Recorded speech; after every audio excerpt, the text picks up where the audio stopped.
زدني علما.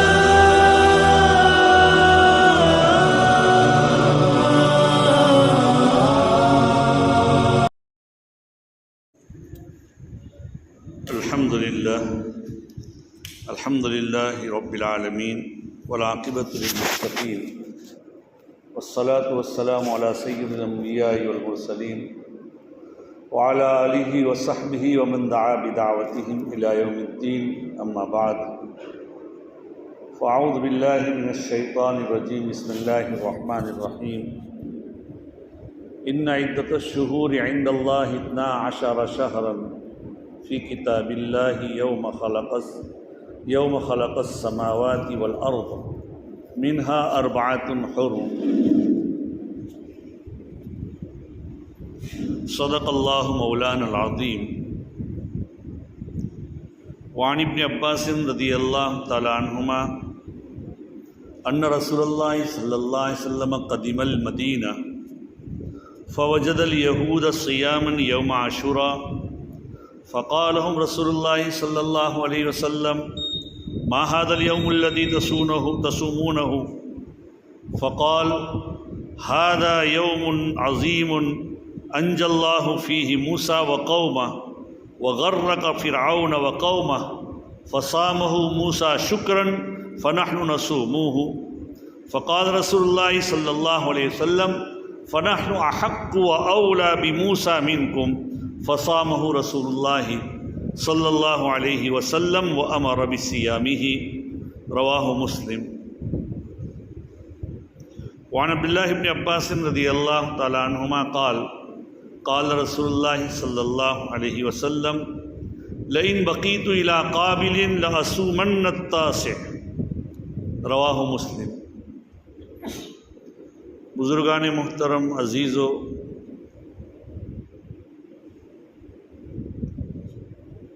مہینہ محرم کا شروع ہو چکا ہے. اسلامی نئے سال کا آغاز ہو چکا ہے. 1445واں سال ختم ہو گیا ہجری کا اور 1446 سے شروع ہو چکا ہے. آج 5ویں تاریخ ہے ہمارے یہاں. حق تعالی شانہ اس سال کو ہمارے لیے امن و امان، سلامتی اور اسلام کے اوپر بقا کے ساتھ قائم رکھیں. ہمیں اس میں اعمال کرنے کی توفیق مرحمت فرمائے. عزیزو، اسلامی سال کا، اسلامی تاریخ کو جاننا یہ بھی فرض کفایہ ہے. آپ جانتے ہیں کہ فرض کی 2 قسمیں ہیں، فرض عین اور فرض کفایہ. فرض عین اسے کہتے ہیں کہ ہر ایک کو وہ ادا کرنا ہے، جیسے کہ 5 وقت کی نماز. ہر عاقل بالغ آدمی کے اوپر 5 وقت کی نماز فرض ہیں. زکوٰۃ جو آدمی صاحب نصاب ہے اس پر فرض ہیں. ایسا نہیں کہ گھر کے ایک آدمی نے ادا کر دیے تو دوسرے لوگوں پر فرض ادا ہو جائے گا، ایسا نہیں. لیکن ایک ہے فرض کفایہ. فرض کفایہ اسے کہتے ہیں کہ علاقے یا گاؤں کے کچھ لوگ اس کو ادا کر دیں، باقی سے ادا ہو جائے گا. جیسے کہ جنازے کی نماز، وہ لوگ جو لوگ محلے والے ہیں یا 2-3 آدمی یا کچھ آدمی ادا کر دیں، سارے کے سارے کیا اس سے ذمے سے بری ہو جائیں گے. البتہ ادا کرنے والے لوگ بہتر ہیں نہ ادا کرنے والوں کے مقابلے میں. ایسے ہی فرض کفایہ ہیں اسلامی تاریخ کو جاننا. اگر کسی علاقے میں لوگ اسلامی تاریخ کو چھوڑ دیں تو سب کے سب گنہگار ہوں گے، کسی کو معلوم ہی نہ ہو. اسی لیے آپ جانتے ہیں بلاد عربیہ کے اندر جو لوگ رہتے ہیں وہ لوگ جانتے ہیں کہ عربی ممالک میں اسلامی تاریخ پہلے لکھی جاتی ہے. ہمیں بھی اس کی عادت ڈالنی چاہیے. اور انگریزی تاریخ جو ہے وہ نیچے ذیلی طور پر لکھ دیا جائے، ٹھیک ہے. وہاں کا حساب بھی اسلامی تاریخ کے اعتبار سے ہوتا ہے. تو یہ مہینہ محرم کا شروع ہو چکا ہے. بڑا محترم اور بڑا قابل اکرام انعام کا اللہ تعالیٰ کی طرف سے محترم حرام مہینے ہیں. قرآن پاک میں ہے کہ اللہ کے یہاں 12 مہینے ہیں، مہینوں کی تعداد 12 ہے، ان میں سے 4 اشہر حرم ہیں، حرام مہینے یعنی احترام کے لائق ہے ان کا، حتیٰ کہ اور وہ 4 مہینے کون سے ہیں؟ ذی الحج اور محرم، اور 1 مہینہ ہے رجب کا، یہ 4 مہینے۔ حتیٰ کہ اللہ کے رسول صلی اللہ علیہ وسلم کی بعثت سے پہلے جتنے بھی اور انبیاء آئے ہیں، ان انبیاء کے زمانے میں ان مہینوں کے اندر غیروں کے ساتھ لڑنا بھی حرام تھا کہ بھئی اس میں اللہ کی عبادت کرو، لیکن اسلام آنے کے بعد اگر ضرورت پڑے، نبی اکرم صلی اللہ علیہ وسلم کی بعثت مبارکہ کے بعد اگر ضرورت ہو تو اس مہینے میں بھی اللہ کے کلمے کو بلند کرنے کے لیے آدمی نکل سکتا ہے دشمنوں کے مقابلے میں۔ بہرحال تو البتہ یہ اشہر حرم کا مطلب یہ نہیں ہے کہ یہ حرام مہینے ہیں، جیسے کہ بعض عوام میں یہ خیال اور عقیدہ ہوتا ہے بہت سے لوگوں کے اندر، بہت سے علاقوں کے اندر، کہ محرم کے اندر شادی نہیں ہونی چاہیے، ذکات کے اندر نہیں ہونی چاہیے، خالی مہینہ ہے۔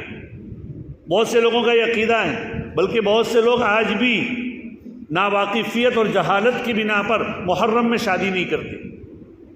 ارے یہ مہینے محترم ہیں، قابل احترام ہیں، ان کا احترام یہ ہے کہ ان کو اللہ کی یاد میں، اللہ کی عبادت میں، ذکر و اذکار میں، قرآن کی تلاوت میں، نیکی کے کاموں کے اندر گزارے جائے۔ اگر ان 4 مہینوں کی آدمی قدر کر دے گا تو مابقی 8 مہینے بھی اللہ تعالیٰ توفیق دے دے گا۔ اسلام میں نبی اکرم صلی اللہ علیہ وسلم سے کہ بعثت جب ہوئی تو ابتدائی اسلام میں کیا تھا؟ ابتدائی اسلام میں اللہ کے رسول صلی اللہ علیہ وسلم، مسلم شریف کی روایت ہے حضرت جابر بن سمورہ کی، کان رسول اللہ صلی اللہ علیہ وسلم یأمرنا بصیام یوم عاشوراء ویحثنا علیہ، نبی اکرم صلی اللہ علیہ وسلم ہمیں عاشوراء کے دن کا، 10ویں محرم کے دن کا روزے کا حکم دیتے تھے، یعنی فرض تھا روزہ رکھنا، اور اس پر ابھارتے تھے۔ وَيَتَعَاهَدُونَ عِنْدَهُ، اللہ کے رسول صلی اللہ علیہ وسلم اس کا خیال بھی رکھتے تھے کہ لوگوں نے روزہ رکھا کہ نہیں، لیکن فلما فرض رمضان لم یأمرنا ولم ینہنا ولم یتعاہدنا عنده، رواہ مسلم۔ لیکن جب رمضان کے روزے فرض ہو گئے تو اس کے بعد اللہ کے رسول صلی اللہ علیہ وسلم نے حکم نہیں دیا، یعنی اس کی فرضیت منسوخ ہو گئی۔ پہلے عاشورے کے دن کا روزہ فرض تھا، 10ویں محرم کا، لیکن جب روزے رمضان کے فرض ہو گئے تو اللہ کے رسول صلی اللہ علیہ وسلم نے نہ حکم دیا، نہ اس پر ابھارا، اور نہ ہمارا کیا اس کے اوپر کیا توجہ اور خیال کیا۔ لیکن جب نبی اکرم صلی اللہ علیہ وسلم، جو میں نے آپ کے سامنے حدیث تلاوت کی تھی مسلم شریف کی، سیدنا عبداللہ ابن عباس رضی اللہ تعالیٰ عنہما کی، تو جس کے اندر یہ ہے، حضرت عبداللہ ابن عباس رضی اللہ تعالیٰ عنہما فرماتے ہیں کہ نبی اکرم صلی اللہ علیہ وسلم جب مدینہ منورہ ہجرت کر کے تشریف لے گئے تو یہود مدینہ کو، مدینہ کے جو یہودی تھی، جو یہ خیال ان کا یہ تھا کہ وہ تورات کو ماننے والے تھے، حضرت موسیٰ علیہ السلام کو نبی مانتے تھے، تو یہود مدینہ عاشوراء کا دن کا روزہ رکھتے تھے۔ نبی اکرم صلی اللہ علیہ وسلم نے دریافت کیا، معلوم کیا کہ بھئی یہ روزہ کیوں رکھتے ہیں، تو انہوں نے کہا کہ بھائی یہ بہت بڑا دن ہے، عاشورے کا دن بہت بڑا دن ہے، اللہ نے اس دن میں حضرت موسیٰ علیہ السلام کو فرعون اور اس کی قوم سے نجات دی تھی، اور فرعون کو ڈبا دیا تھا سمندر میں، اور ان کی قوم کو نجات دی تھی۔ تو حضرت موسیٰ علیہ السلام نے بطور شکریہ کہ اس دن میں روزہ رکھا ہے، اور ہم ان کی اتباع میں روزہ رکھتے ہیں۔ تو نبی اکرم صلی اللہ علیہ وسلم نے فرمایا، ہم تم سے زیادہ موسیٰ کی اتباع کے حقدار ہیں، موسیٰ علیہ السلام کی اتباع ہم تم سے زیادہ کریں گے، ہم تم سے زیادہ اس کے حقدار ہیں۔ نبی اکرم صلی اللہ علیہ وسلم نے روزہ رکھا۔ پھر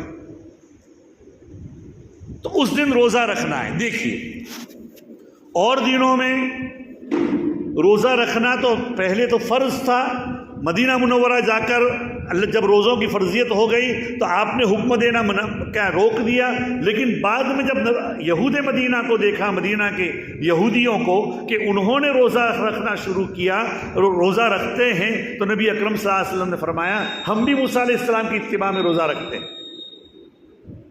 ہم موسیٰ کی اتباع کریں گے۔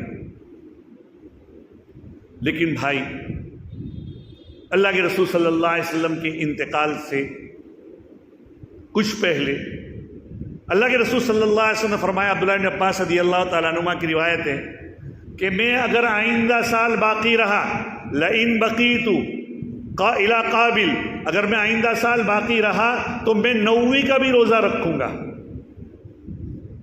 9ویں محرم کا، 9ویں محرم کا بھی میں روزہ رکھوں گا، یعنی 9ویں اور 10ویں 2 دن روزہ رکھوں گا۔ اس کی وجہ کیا تھی؟ چونکہ یہود روزہ رکھتے ہیں، یہودی، تو ہم روزہ رکھیں گے لیکن ہماری ان کے اندر مشابہت نہ ہو جائے۔ ان کی مشابہت کو دور کرنے کے لیے نبی اکرم صلی اللہ علیہ وسلم نے فرمایا کہ ہم 2 دن روزہ رکھیں گے۔ دیکھیے، عبادت کے اندر ایک نبی کی جو اپنے آپ کو امت مانتے ہیں یہودی، ان کی مشابہت اختیار کرنے کو منع کیا گیا۔ نبی اکرم صلی اللہ علیہ وسلم نے ہمیں اس بات کے اوپر گویا کہ آمادہ کیا کہ آپ 2 روزے رکھیں، اسی لیے ہم 2 روزہ رکھتے ہیں، اور ہمارے علماء کہتے ہیں کہ 9 یا 10 کا یا 10-11 کا روزہ رکھو تاکہ یہود کی مشابہت نہ ہو۔ لہذا 2 روزے رکھنے چاہیے۔ اگر کوئی آدمی ان دنوں کا روزہ رکھتا ہے تو اس کے 1 سال کے گناہ معاف ہو جاتے ہیں۔ یہ فضیلت ہے بھائی۔ اب دیکھیے کہ اس کے اندر یہود کی مشابہت سے ہمیں روکا گیا ہے عبادت میں، تو چہ جائے کہ ہم یہودیوں کی، غیروں کی، کفار کی، مشرکین کی، ان کی روش میں، ان کی رفتار میں، ان کی گفتار میں، ان کے لباس میں، ان کے بالوں کے اندر، ان کے ہر چیز میں ہم ان کی مشابہت اختیار کریں۔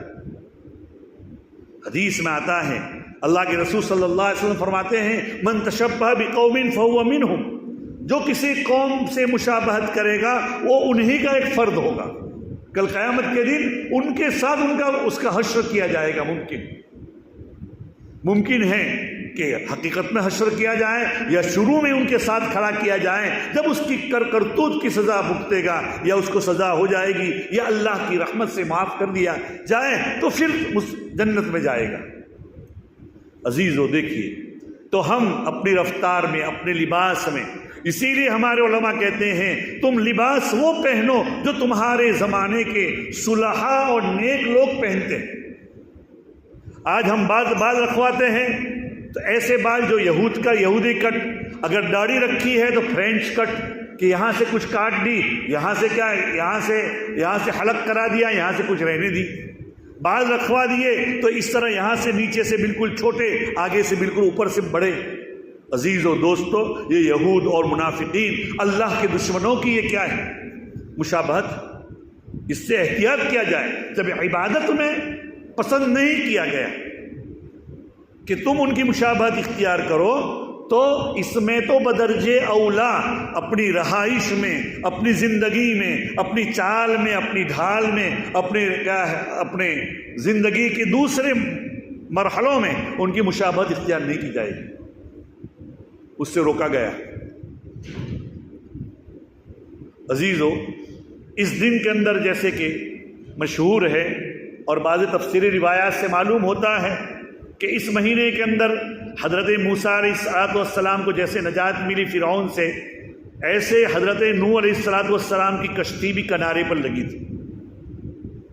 بعض تفسیری روایتوں سے اگرچہ اس کا ثبوت اتنا نہیں ہوتا، لیکن بہرحال اس لیے کہ بعض کہتے ہیں کہ 10 رجب کو طوفان نوح آیا تھا، پوری دنیا کے اندر کیا ہے، سیلاب آیا تھا۔ جہاں کہیں مسلمان کا ہے آباد تھے لوگ، اس کے اندر سیلاب آیا، اور سیلاب آنے کے بعد حضرت نوح علیہ السلام کے جو لوگ ایمان لانے والے تھے، حضرت نوح نے کشتی بنائی تھی اپنی ذات سے۔ قرآن پاک نے اس کو کہا ہے وَاصْنَعِ الْفُلْكَ بِأَعْيُنِنَا، ولا تخاطبنی فی الذین ظلموا انہم مغرقون، جو لوگ ظالم ہیں، جنہوں نے ایمان اختیار نہیں کیا ہے، ان سے گفتگو نہ کریں۔ اس لیے کہ حضرت نوح علیہ السلام جو کشتی بنا رہے تھے، بھئی جیسے ہمارے یہاں اگر کوئی آدمی کشتی بنائے، بہت بڑا کیا جہاز بنائے، تو لوگ کہیں گے کہ کیا کر رہے ہو یار، یہاں کہاں چلاؤ گے تم؟ ایسے حضرت نوح کی مذاق کرنے والے لوگ تھے کہ بھئی تم کہاں چلاؤ گے کشتی، یہ تو پاگل ہو گئے ہیں، ایسے ہے ویسے ہے، اس طرح کے الفاظ بولنے لگے کہ کہاں یہ کشتی چلائیں گے۔ تو قرآن کہتا ہے ان سے گفتگو مت کیجیے۔ تو وہ اس کے بعد دنیا میں چونکہ حضرت نوح نے اپنی قوم کو 950 سال دعوت دی تھی، کچھ لوگ ایمان لائے تھے، تو اللہ تعالیٰ کی طرف سے حکم ہوا کہ جو لوگ ایمان لائے ہیں ان کو اپنی کشتی میں سوار کر دو، ہماری طرف سے اب سیلاب آنے والا ہے، اور دنیا کے اندر جتنے بھی جانور ہیں، چرند پرند ہیں، ان کا ایک ایک جوڑا رکھ دو، ایک ایک جوڑا، گائے ہے تو گائے اور بیل، بھینس ہے تو بھینس اور بھینسا پاڑا، یہ رکھ دیں۔ اسی طریقے سے بکری ہے تو بکری اور بکرا، اور دوسرے ہر قسم کے جانوروں کو رکھ دو، اب سیلاب آئے۔ اس کے بعد روایات میں آتا ہے بہت زبردست دنیا میں سیلاب آیا، ہر جگہ سے پانی نکل رہا ہے۔ حضرت نوح علیہ السلام کا بیٹا بھی اس وقت مسلمان نہیں ہوا تھا، بلکہ وہ مسلمان ہوا ہی نہیں۔ حضرت نوح نے کہا کہ بیٹا تو آ جا، یا بنی ارکب معنا ولا تکن من الکافرین، کافر مت بنو، اسلام سے مت کیا روگردانی کرو۔ بیٹا کیا کہتا ہے؟ سآوی الی جبل یعصمنی من الماء، میں بڑے پہاڑ پر چڑھ جاؤں گا، جو پہاڑ مجھے پانی سے بچائے گا۔ حضرت نوح نے کیا کہا؟ لا عاصم اليوم من امر اللہ الا من رحم، آج اللہ کے عذاب سے کوئی بچا نہیں سکتا مگر جن پر اللہ رحم کرے۔ یہ بات ہو ہی رہی تھی، اور کیا ہوا؟ قرآن کہتا ہے وحال بینہم الموج فکان من المغرقین، اچانک ایک بڑی موج آئی اور ڈوب گیا نوح علیہ السلام کا بیٹا۔ ساری دنیا غرق ہو گئی تھی اس سیلاب میں، 6 مہینے تک دنیا میں سیلاب ہوا۔ تو یہ 10ویں محرم کو، میں مختصر بات کر رہا ہوں یہاں، 10ویں محرم کو وہ سیلاب، وہ کنارے پر کشتی آئی تھی، سیلاب وغیرہ ختم ہوا۔ آج کی تاریخ، آج کی جو اتہاس کار ہے بعض، وہ کہتے ہیں کہ ہندوستان کے بعض علاقوں کے اندر جو پرانی چیز ملتی ہے اس میں کہتے ہیں کہ نوح کشتی، نوح کا کچھ حصہ ہے، یہ بھی دعویٰ کرنے والے پائے گئے۔ تو بعض کہتے ہیں اگرچہ اس کا کوئی ثبوت نہیں ہے کہ بھائی اسی مہینے میں ہوا، بعد ہمارے حضرت مولانا سید ابرار صاحب رحمۃ اللہ علیہ فرماتے 3 محرم کو بھی ملتا ہے کہ حضرت نوح کی کشتی اس دن میں لگی، حضرت ابراہیم کو اس دن میں آگ سے نجات ہوئی، لیکن اس کا کوئی ثبوت نہیں ہے۔ بہرحال لیکن ایک بڑی جو مستند جو روایت میں نے آپ کے سامنے پیش کی کہ حضرت نوح، حضرت موسیٰ علیہ السلام کو اللہ تعالیٰ نے اس دن میں فرعون اور اس کے ظلم سے بچایا، اس کی قوم کے ظلم سے بچایا۔ تو عزیز و دوست، یہ بڑا محترم مہینہ ہے، اس کی قدر کریں۔ ان دنوں کے اندر بھائی ایک حدیث میں آتا ہے کہ جو آدمی من وسع علی عیالہ یوم عاشورہ وسع اللہ علیہ سائر سنہ، او کما قال علیہ السلام۔ ایک ضعیف روایت سے بات ثابت ہے کہ جو عاشورہ کے دن اپنے اہل و عیال کے اوپر وسعت کرے گا، ان کے اوپر خرچ کرے گا اپنی طاقت کے بھر، تو اللہ اس کے اوپر سال بھر وسعت ڈال دے گا۔ لیکن اس کا مطلب یہ نہیں ہے کہ آدمی کے اندر سختی نہیں ہے اور دے دھنا دھن گھر کے اندر ہی اس دن خرچ کرے، اپنی طاقت کے بھر خرچ کرو، اللہ تعالیٰ سال بھر اس کو وسعت دے گا۔ اور حضرت جابر کہتے ہیں، اور مشکاۃ شریف کی روایت میں سفیان ثوری غالباً کہتے ہیں انا جربناہ کذالک فوجدنا کذالک، کہ ہم نے اس کو آزمایا ہے کہ اپنے اہل و عیال پر خرچ کیا ہے تو ہم نے ایسا ہی پایا ہے۔ لیکن ان دنوں کے اندر جیسا کہ بعض لوگوں کا عقیدہ ہے کہ مخصوص کھانا بنایا جائے، جیسے کہ 15ویں شعبان کو حلوہ بنایا جائے یا محرم میں کھچڑا بنایا جائے، سب کو کھلایا جائے اور اس میں دوسری چیزیں کی جائیں، ان خرافات کی کوئی اصل نہیں۔ محرم میں اتنا ہی ثابت ہے اور نبی اکرم صلی اللہ علیہ وسلم نے محرم کے اندر عبادت کے اوپر ابھارا ہے، اور آپ صلی اللہ علیہ وسلم نے روزے رکھے ہیں، اور یہ فرمایا کہ اور ان دنوں کے اندر ایک اور واقعہ پیش آیا جو حضرت حسین کے ان کا ایک فضیلت ہے۔ اس دن کے اندر فضیلت 10ویں محرم کو حضرت حسین کی شہادت کی بنا پر نہیں ہے، بلکہ حضرت حسین کو یہ فضیلت ملی کہ ان کی شہادت اس دن میں ہوئی، اور ان کی شہادت نبی اکرم صلی اللہ علیہ وسلم کے انتقال کے تقریباً 50-55 سال کے بعد ہوئی ہے، اور وہ بڑا ظلم تھا اور بڑا کیا ہے بے دردی سے ان کا قتل ہوا ہے۔ لیکن تو ان دنوں کے اندر ہم بہت تو اپنے سے ہو سکیں وہ عبادات کر سکتے ہیں، ان بزرگوں کے اوپر کیا ہے ان کے اوپر بخش کر یہ دے سکتے ہیں، لیکن اور جو خرافات ہیں وہ ہم نہیں کر سکتے۔ کیا کسی کے گھر میں ماتم ہو، کسی کے گھر میں میت ہو، اور میت والے گھر کے اندر کوئی آدمی ناچ گان کر سکتا ہے؟ نہیں کر سکتا۔ تو ان دنوں میں ناچ گان یہ کون کرتا ہے؟ یہ تو شیعہ لوگوں کی علامت، یہ ہم اہل سنت والجماعت کی علامت نہیں کہ وہ ان دنوں کے اندر ناچ گان کرے، ان دنوں کے اندر گانا بجائے، ان دنوں کے اندر دوسرے خرافات کرے۔ اللہ تعالی ہماری حفاظت فرمائے اور ان دنوں کی قدر کرنے کی توفیق نصیب فرمائے۔ وآخر دعوانا ان الحمدللہ رب العالمین۔